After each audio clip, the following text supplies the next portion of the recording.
এটি একটি class D amplifier. রিকমেন্ডে আছে 1000 ওয়াট, কিন্তু আমার মনে হয় না যে এটা 1000 ওয়াট হবে। চলুন দেখি কি মসফেট ইউজ করছে।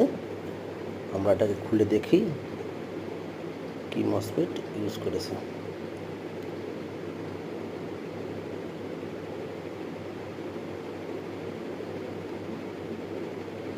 ও IRFB 31ND। এই মসফেটগুলো 200 ম্যাক্সিমাম 200 ওয়াট আউটপুট। তাহলে 200, 200, 400 ওয়াট, ম্যাক্সিমাম 400 ওয়াট বেরোতে পারে, এর উপরে যাবে না। তবে গুণগত মান খুব একটা ভালো নয়। আমি অনেক রিপোর্ট শুনেছি, লাস্টিং করে না, সাউন্ডও ভালো হয় না, ভোল্টেজ কম হলে সাউন্ড ভালো হয় না, 60-এর উপরে ভোল্টেজ লাগে। এটা হচ্ছে ক্যাপাসিটরের নেগেটিভ সাইড।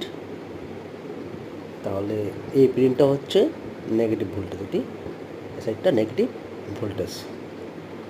আর এইটা হচ্ছে পজিটিভ সাইড ক্যাপাসিটরের, পজিটিভ সাইড, যেটা ডুয়েল ভোল্টেজের সার্কিট, এটা পজিটিভ সাইড। তার মানে এখান থেকে এসে এই লুপটা হচ্ছে পজিটিভ, লুপটা হচ্ছে পজিটিভ। এটা হচ্ছে গ্রাউন্ড। এই যে ক্যাপাসিটরের লেগটা গ্রাউন্ড আছে, এইবার ক্যাপাসিটরের লেগটা গ্রাউন্ডে আছে। তাহলে এই পিনটা হচ্ছে গ্রাউন্ড, এটা গ্রাউন্ড,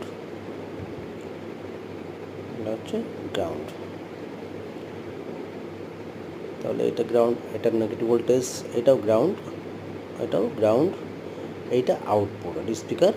তাহলে এটা স্পিকার আউটপুট, কারণ এটা বাকি আছে, এটা স্পিকার আউটপুট, স্পিকার আউটপুট এটা।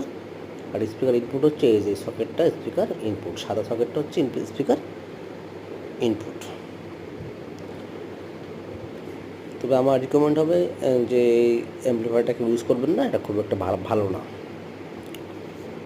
আমি ইউজ করে বাদ দিছি, ভালো হয়নি।